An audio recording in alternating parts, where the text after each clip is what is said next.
Well, I did it again. I bought another nickel collection, so figured I'd invite you along to take a look and see, did I get a good deal or did I get a bad deal? How did I do?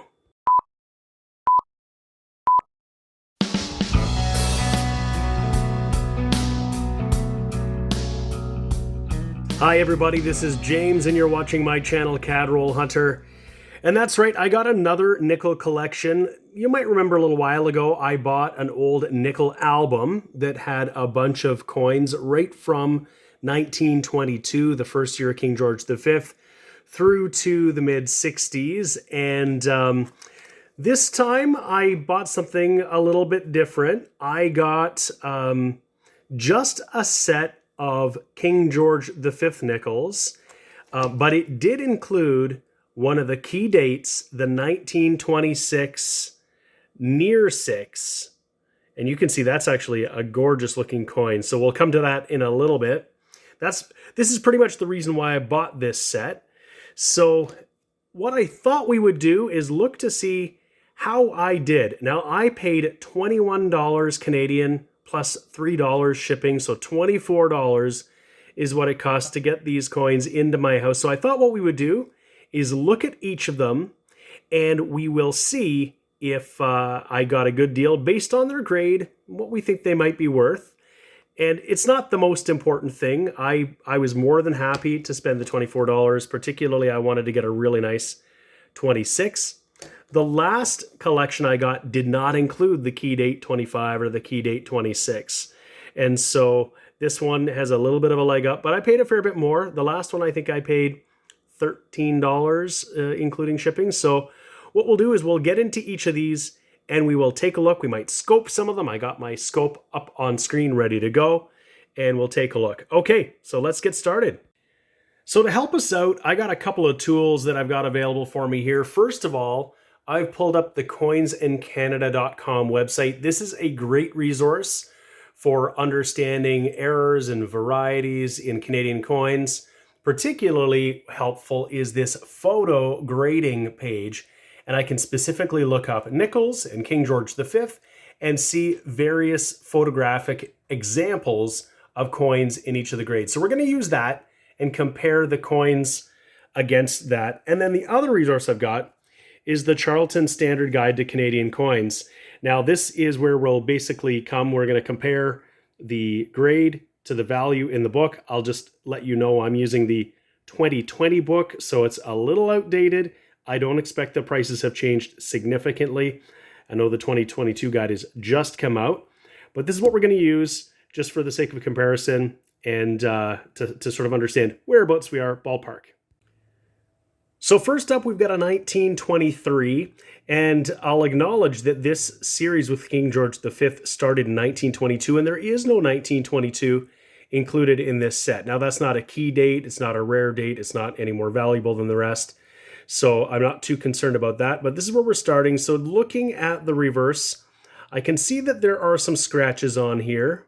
As we can expect, this is a nearly 100-year-old coin. I'm going to flip it over because it's really the obverse that we want to look at to establish a grade.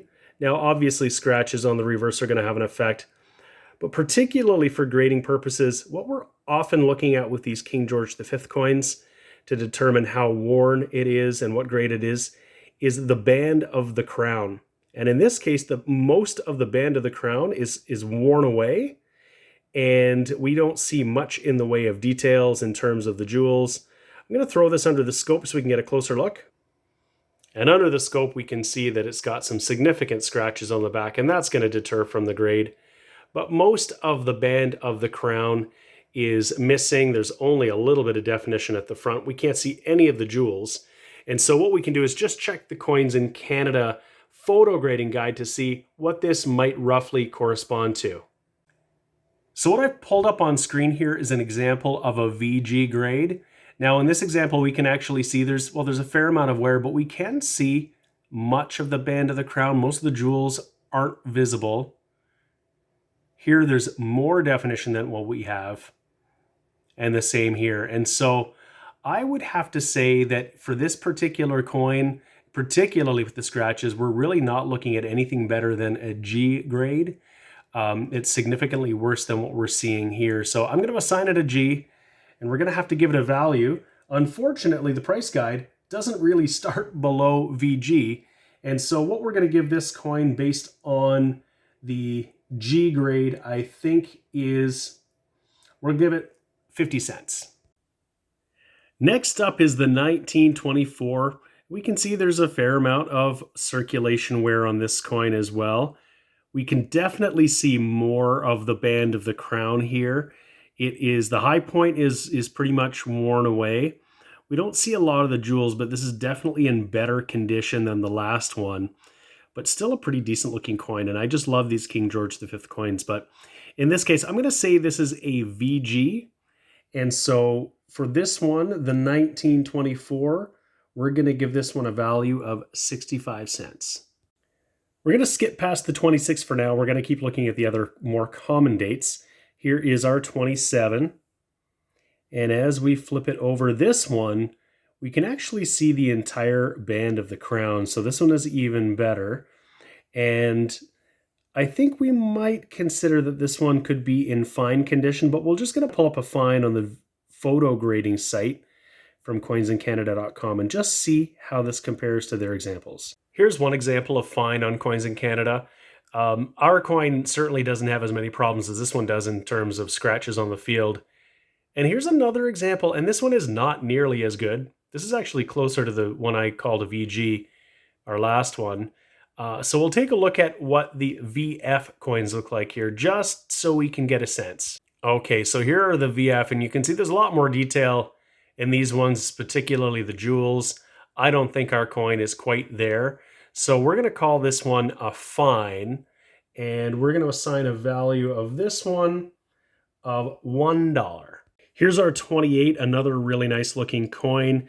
It's got the expected wear, but no significant scratches or problems. A little bit of a rim ding on the right-hand side. And on the other side, again, we can see most of the band of the crown. Only the highest part is worn down, and some of the jewels have lost their definition. Again, I'm going to say this one is an F, a fine grade. I wouldn't put this as high as a VF. And so we will give this one a value also of $1. So we've got quite a bit of ground to make up if we're going to get up to the $24. So we'll see how we do. Here's our 29. I can see some scratches across this one. Some a rim ding by the F of 5. And we'll flip this guy over. And there's a fair amount of wear and some scratches. And most of the band of the crown is worn down. I wouldn't give this any more than a VG. And in a VG, we're looking here at only 50 cents. I should point out that this is the first coin we can look at here that has a variety. There is a near S and a far S variety, and it's really just how close the S is to the rim. And the near S is near to the rim. That makes sense. And it's got a concave field, so you'll see there's a little bit of a shadow here as it sort of dips towards the rim. And the far S is further away, and the field is flat. You don't see that concave dipping towards the rim.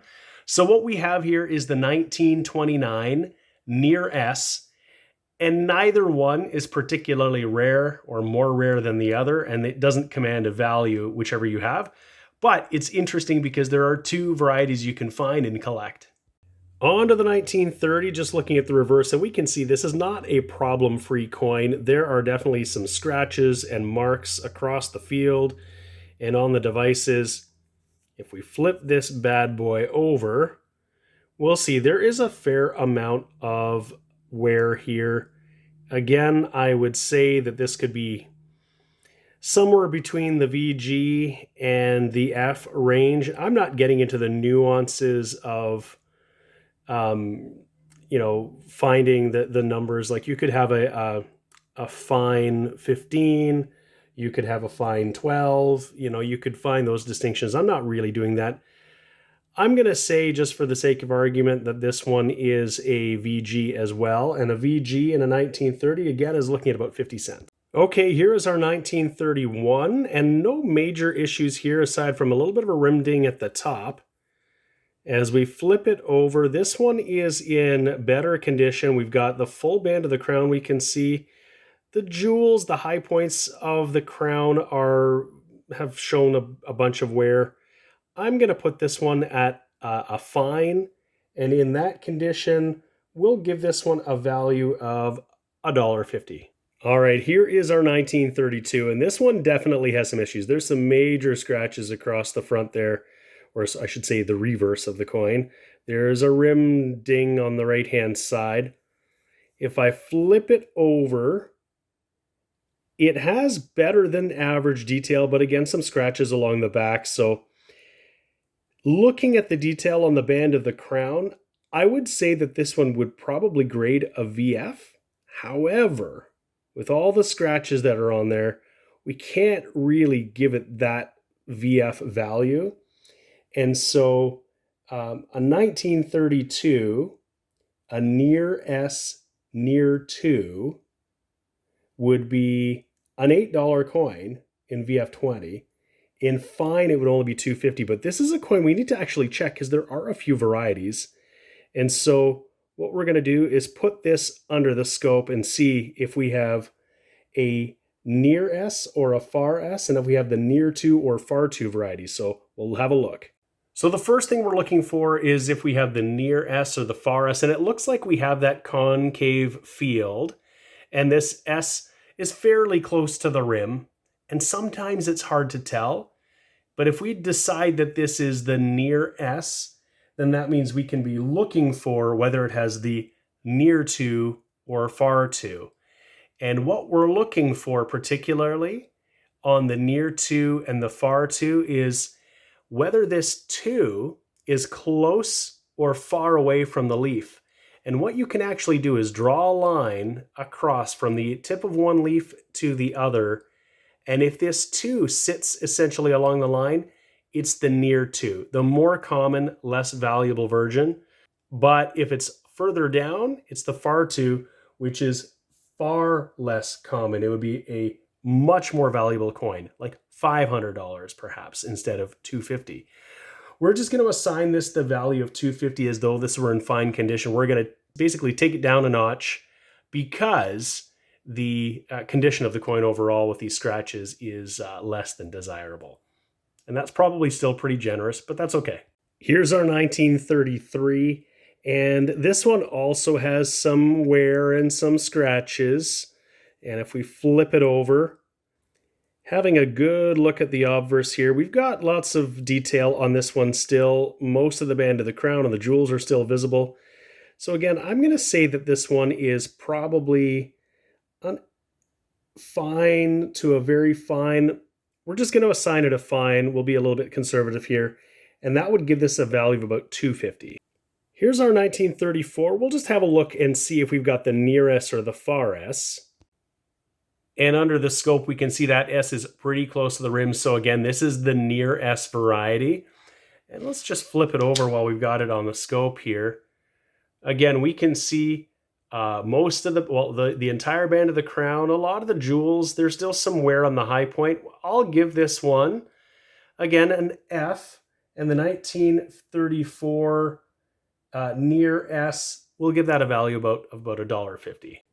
Getting a look at our 35, it's got some wear, it's got some scratches. You can sense that these coins are all generally in about the same ballpark. We haven't had any that are exceptional.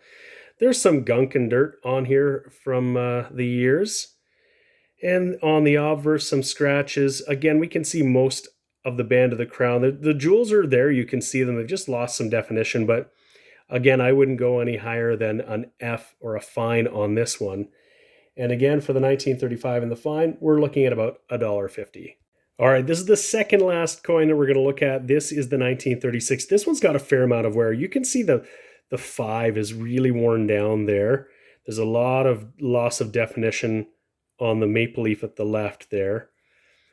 When I flip this over, yeah, we can see there's a lot of wear on the band of the crown. A good chunk of that is gone. So I'm going to say that this is maybe a VG.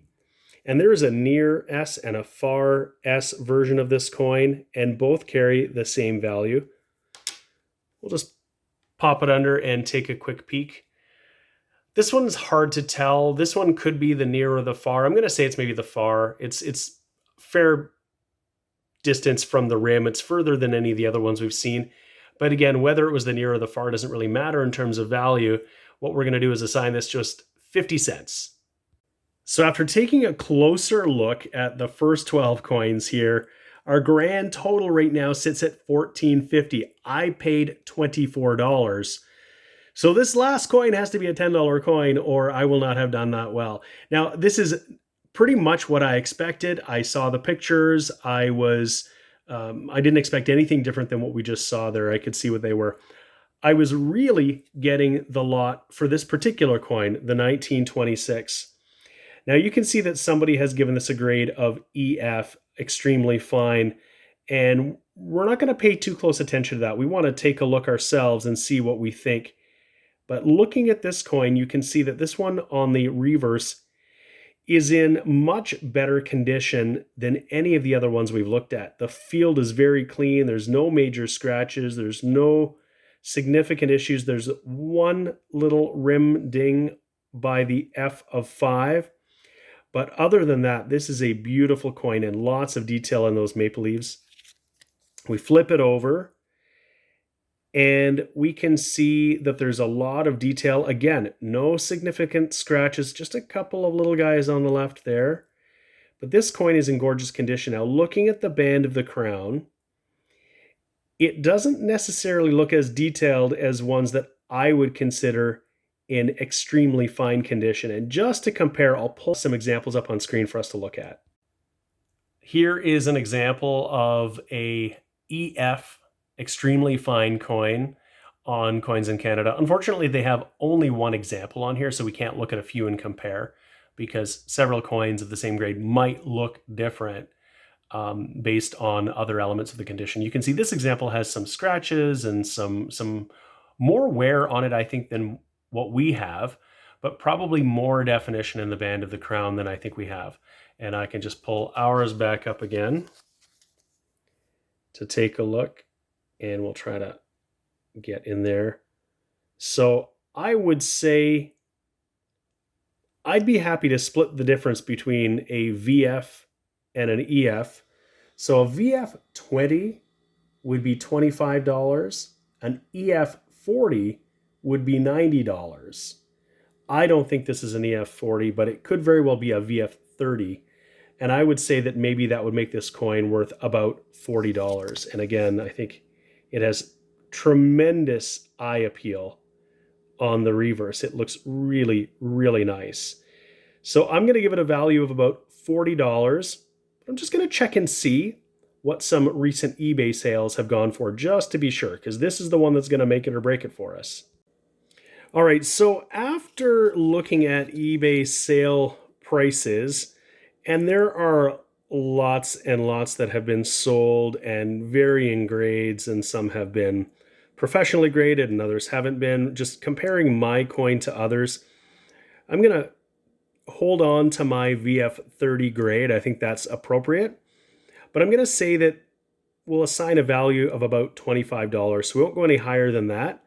So we'll add that to the tally. And I think it bears out that we still got a good deal. We're not going to get rich off of this, but I don't think I overpaid. I got a really beautiful key date Canadian nickel in that set, and I didn't pay a lot for it. I got a bunch of other 90, almost 100-year-old, 90-year-old, 80-year-old coins here that I love to add to my collection. I really like these George V nickels. The design is just so bold and interesting. I love it. And this is just an excellent example. So let me know in the comments how you think I made out based on the grades that we've assigned them, the values that we put to these coins, and even just having the ability to put these into our collection and make my collection, that much nicer. I really hope you've enjoyed this video. It was fun for me to make, to look through and share with you some coins that I picked up. If you did like it, please give the video a like. Please hit that subscribe button so you can be notified of when my next videos come out. I have videos coming out all the time, and I love sharing my love of coins with you guys. Thanks so much for your support. Hope to see you again soon. Take care.